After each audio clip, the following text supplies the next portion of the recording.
네, 오늘도 오윤혜 씨 하프타임 모셨습니다. 어서 오세요. 네, 반갑습니다. 오윤혜입니다. 예. 안녕하십니까? 네. 예. 잘 지내시죠? 하루 만에 갑자기 예, 괜찮으시죠? 물론입니다. 예. 네. 제가 안 좋아 보이나? 할만하시죠? 아니, 날이 갈수록 너무 건 앵커님께서 열정을 가져서 너무 하이킥을 잘 해주고 계셔가지고 괜찮으신 거 맞는지 안부를 여쭤봤습니다. 예, 네. 예, 괜찮습니다. 예. 좋습니다. 예. 자, 제가 오늘 주목한 뉴스는 예. 총선이 한 달도 안 남았는데 여야에서 막말 경계령이 내려졌습니다. 여야 후보들의 과거 발언들이 수면 위로 다시 떠오르면서 여러 논란이 되고 있는데 최근 논란이 된 정치인 설화 일부 몇 가지를 제가 소개해드리도록 하겠습니다. 예. 국민의힘 조수연 대전 서갑 후보입니다. 2017년 8월 25일 페이스북에 올린 글이에요. 친일파가 없었으면 대한제국이 망하지 않았을까요? 그렇지 않습니다. 조선 망국의 책임은 어디에 있을까? 일본 욕을 하지만 당시는 제국주의 시대였고 일본은 고양이, 조선은 생선이었다. 생선이 된 수수루를 반성해야지 그것을 먹은 고양이를 탓한다고 위안이 되겠냐? 라는 글을 또 올렸었고요. 자, 두 번째는 정봉주 민주당 강북을 후보입니다. 2017년 6월 14일 개인 유튜브 채널에서 한 얘기입니다. 예. DMZ에는 멋진 것 있잖아요. 발목쥐래. DMZ에 들어가고 경품을 내는 거야. 발목쥐래 밟은 사람들한테 목발 하나씩 주는 거야. 이런 또 막말을 했었고 또 세 번째는 장해찬 국민의힘 부산 수영구 후보. 문화회관에서 일할수록 보편적인 서울 시민들의 교양 수준이 얼마나 저급한지 날마다 깨닫게 된다. 시민 의식과 교양 수준으로 따지면 일본인의 발톱의 때만큼이라도 따라갈 수 있을까 싶다. 이런 내용들입니다. 예. 모두들 뭐 사과를 했고 그럴 의도가 아니었다고 해명은 했지만 논란은 사그라들지 않고 있습니다. 이 어떻게 보셨습니까? 이 막말들에 대해서. 하나 궁금한 건 아까도 잠깐 언급했지만 왜 여당 후보자들은 뭐 아무것도 아닌 걸 일본에 자꾸 비유를 할까 그 생각이 일단 들어요. 네. 왜 이렇게 일본을 끌어들여서 무슨 말실수라도 일본과 관련된 말실수를 많이 해요. 그렇네요. 네. 그게 왜 그럴까?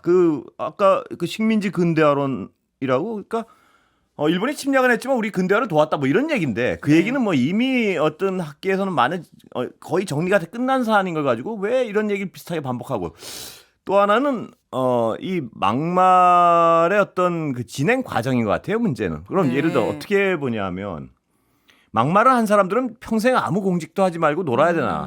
물론 전 그건 아니라고 봅니다. 네. 예를 들어 옛날에 어떤 유명하신 그 연예인 한 분도 무슨 어떤 정신 할머니들 관련해 가지고 여러 가지 어떤 얘기를 했다가 나중에 사과를 했죠. 네. 근데 그분을 그 얘기를 그때 그 엄청난 막말을 했다고 평생 당신은 방송도 하지 마 할 수는 없는 거 아니겠습니까? 네.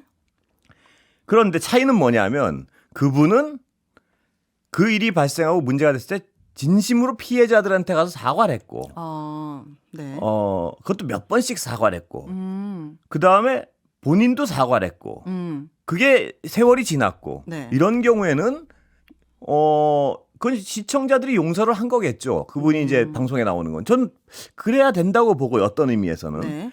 그러나 물론 아직도 용서 안 하시는 분들도 계시지만 네. 그분이 방송 활동을 하고 할 수 있는 것은 그래서 다수의 피해자와 국민들이 저 정도면 됐다는 어떤 용서의 과정이 있었던 것 같아요. 네. 근데 지금 이 막말하고는 좀 차이점이 뭐냐면 네.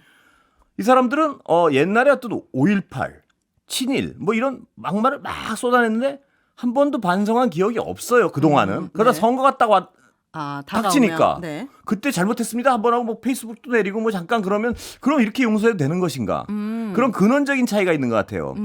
예를 들어서 어떤 막말 같은 걸 하고 과거에 그걸 사과했고 세월이 지났고 그거에 대해서 저 사람은 그 생각이 이렇게 바뀌었구나. 네. 그렇게 인정된다면 공직에 일을 할 수도 있죠, 당연히.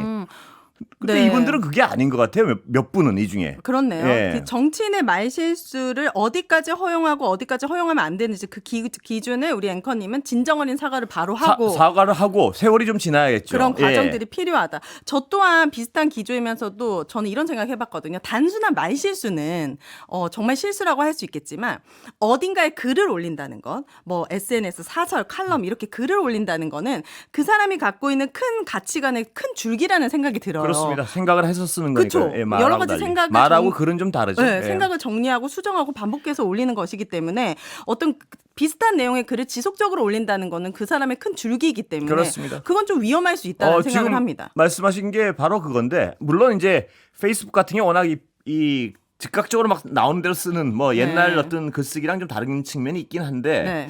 그래서 저는 어떤 그런 SNS를 잘 안 하거든요, 사실. 네. 금방 어떤 머릿속에서 금방 휘발될 것 같은 느낌에 딱 쓰는 글이 자기 생각이 틀릴 때가 많거든요. 네. 그래서 저는 SNS를 일체 안 하는데 그렇다 쳐도 네. 어떤 방향성을 가지고 잘못된 얘기를 계속 해오던 사람이 예를 들어서 저는 그러던 사람이라도 한 3, 4년 전에 이건 내 생각이 잘못됐습니다. 국민에게 고백하고 나는 그동안 이러이러하게 경도돼 있었습니다. 네. 그다음에 다른 삶을 살다가 그동안 제가 충분히 반성했고 생각이 바뀌었습니다. 전 공직에 출마하겠습니다. 전 이건 용서할 수도 있다고 봐요. 네. 그런데 그게 아니잖아요. 그렇죠. 갑자기 계속 하고 있다가 지속적으로. 또 누가 뭐라 그러면 부인하고 화내고 막 이러다가 네. 선거철이 딱 오니까 갑자기 이제 갑자기 사과하고 미안한지도 잘 모르겠어요. 뭐. 그리고 사과문을 올리고 갑자기 또 그 사과문을 삭제하기도 하고. 그러니까 그게 사과가 진정성의- 창피한 건지 네, 그걸 그 부인하는 행위가 거지. 창피한 건지 사과가 창피한 건지 잘 모르겠을 정도로 하고. 네. 근데 또 그런 어떤 얘기들이 계속 반복되잖아요.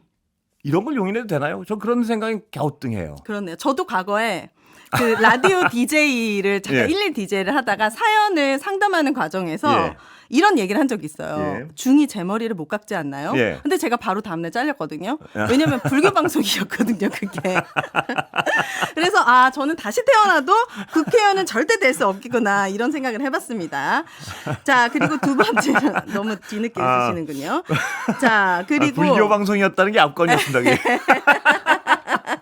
제가 불교 방송인 거를 깜빡 잊고 너무 사연에 집중하다 보니까 아니 네. 중이남마는 네. 스님들을 좀 약간 그러니까요. 비하하는 측면. 네. 그러니까 제가 불교 방송을 몰랐던 거예요. 근데 깜빡 그렇다고 해서 그 잊었던 속담 자체가 네.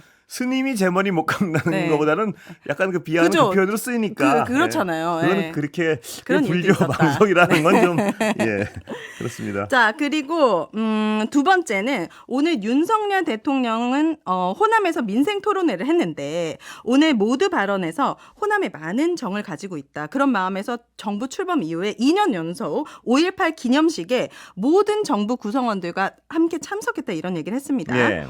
그런데 정작 국민의힘에선 도태우 후보의 5.18 폄훼 논란이 아직 끝나지도 않았습니다. 그래서 오늘 국민의힘 함은경 후보는 도태우 후보가 자진 사퇴해야 된다고 촉구를 했어요. 이 윤석열 대통령의 이야기가 그 호남 시민들에게 진정성 있게 다가갈 수 있었을까요? 제가 저번에도 그 비슷한 말씀 한번 드린 것 같은데 네.